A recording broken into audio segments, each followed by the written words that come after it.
আরেক প্রকার লোক আবার কখনো নিজের সাপোর্টিং দলের পরাজয়ে সেই দল ছাড়ে না, মনে কষ্ট পায়, লজ্জাবোধ হয়, আশপাশ থেকে হাজারটা কটু বাক্য শুনে ট্রলের শিকার হয়, তবু তারা দল ত্যাগ করেন না।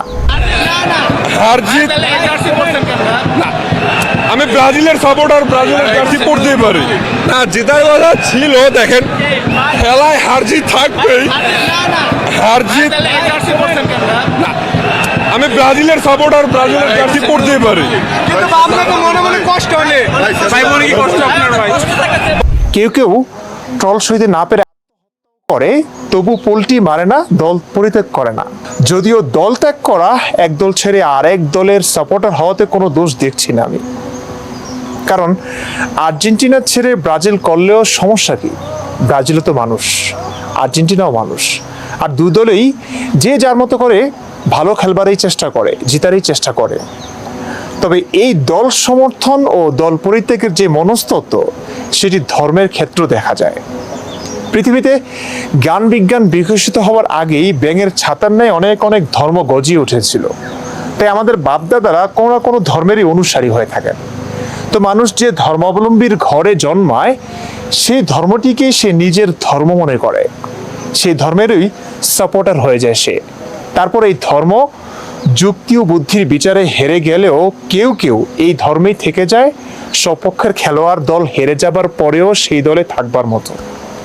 ট্রলের শিকার হলেও, পদে পদে লজ্জিত হলেও, যুক্তিতে না টিকলেও, কারণ সে ভাবে এটা তো আমারই ধর্ম, বাপদাদার ধর্ম, দীর্ঘকাল এই ধর্মেই ছিলাম, এখন এটি ত্যাগ করা মানে নিজের এত এত দিনের সমর্থন, ভালোবাসা, উপাসনা সবই বিফলে যাওয়া, সবই ভুল প্রমাণিত হওয়া। তাই সে এই ধর্মেই থেকে যায়, ধর্ম বদলায় না। আবার কেউ কেউ ভিন্ন রকমের হয়ে থাকে। ব্রাজিল হেরে যাওয়ায় যে ভাইটি ব্রাজিলকে কয়েকটা গালি দিয়ে আর্জেন্টিনার সাপোর্টার হয়ে গেল, সেই ভাইটির মতো নিজ ধর্ম ত্যাগ করে অন্য ধর্মে চলে যায়। যে ধর্মের অনুসারী বা সাপোর্টার বেশি, যে ধর্মের শক্তি ও ক্ষমতা বেশি, যে ধর্ম সাধারণত সংখ্যাধিক্যে বিজয়ী, নিজ ধর্মের অসারতা, অযৌক্তিকতা, সমালোচনার অপমান সইতে না পেরে নতুন যে ধর্মটিতে সে যোগ দিয়েছে, সেই ধর্মটিও সত্য এমন কোনো কথা নেই। এই ধর্মটাও যে যুক্তি ও বুদ্ধির বিচারে টেকে, তেমনটাও না। শুধু এ কারণে যে আগের ধর্মের চাইতে এই ধর্মটা তার কাছে ভালো মনে হচ্ছে এই মুহূর্তে, তার মানে এটা নয় যে এই ধর্মটাই ভালো সব মুহূর্তে সর্বকালে। কি বলেছি বুঝতে পেরেছেন?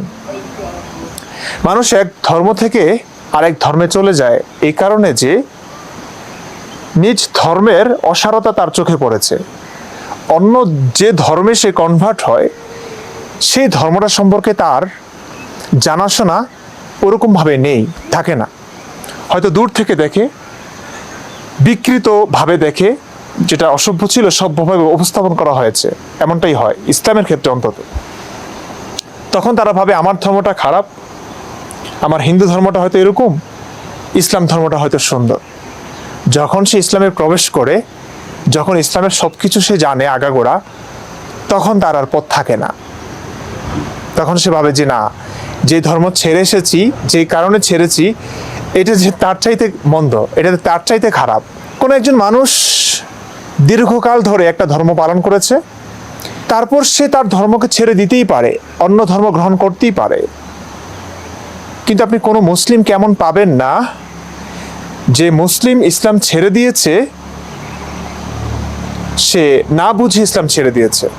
প্রায়শই দেখবেন কেউ হিন্দু ধর্ম ছেড়ে ইসলাম ধর্মে দীক্ষিত হয়েছে, আবার এমন ঘটনা হবে ইসলাম ধর্ম ছেড়ে নাস্তিক হয়ে গেছে।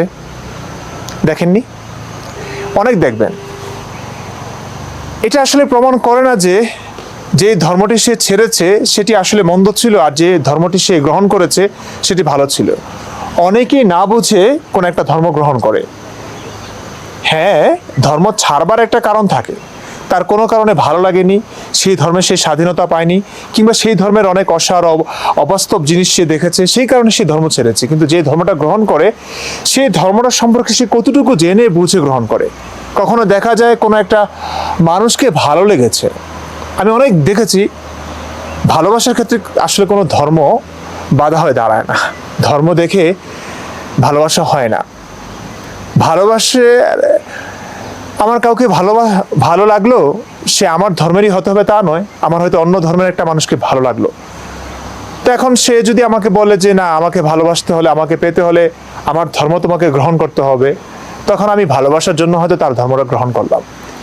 কিন্তু আমার ধর্মের লোকেরা এভাবে প্রচার করবে যে দেখো দেখো আমার ধর্মটা কতটা উদার, কতটা শান্তিময়, কতটা ভালো, যে আমার ধর্ম মানুষ ব্যাপকভাবে গ্রহণ করছে, অথচ আমি ধর্মটা গ্রহণ করেছি কিন্তু একটা মানুষকে ভালোবেসে, তাই না? কে কোন ধর্ম ছাড়লো, কে কোন ধর্ম গ্রহণ করলো, এটা দিয়ে প্রমাণ হয় না যে যে ধর্মটা সে ছেড়েছে সেটা মন্দ, আর যে ধর্মটা সে গ্রহণ করেছে সেটা খুব ভালো। না, বুঝতে হবে আসলে যে ধর্মটা ছাড়লো সেটা কেন ছাড়লো, এবং যে ধর্মটা সে গ্রহণ করলো সে কেন করলো, বুঝে শুনে করলো, জেনে বুঝে করলো, কতটুকু জ্ঞান অর্জন করে সেই ধর্মটাকে বেছে নিয়েছে, এবং কি কারণে বেছে নিয়েছে, এই ধর্মের সত্যতা জেনে নাকি শুধুমাত্র ভিন্ন কারণে, এই ধর্মের কোনো একটা মানুষকে ভালো লেগেছে এই কারণে, কিংবা কোনো বাধ্যবাধকতা ছিল। কোনো মুসলিমকে এই পর্যন্ত দেখবেন না যে ইসলাম ত্যাগ করেছে ভিন্ন কারণে। সে ইসলাম ত্যাগ করেছে এই কারণে সে ভালো করে বুঝে শুনে ইসলাম ধর্মের সত্যতা জেনেছে, তার কাছে অযৌক্তিক, অসার, অবাস্তব লেগেছে, হাজার অসঙ্গতি দেখা দিয়েছে, হাজার অযৌক্তিক বিষয় সে পেয়েছে, সেই কারণে সে এই ধর্মটাকে ছেড়েছে। সে অন্য ধর্ম গ্রহণ করেছে খুব কম, সে হয়তো নাস্তিক হয়ে গেছে।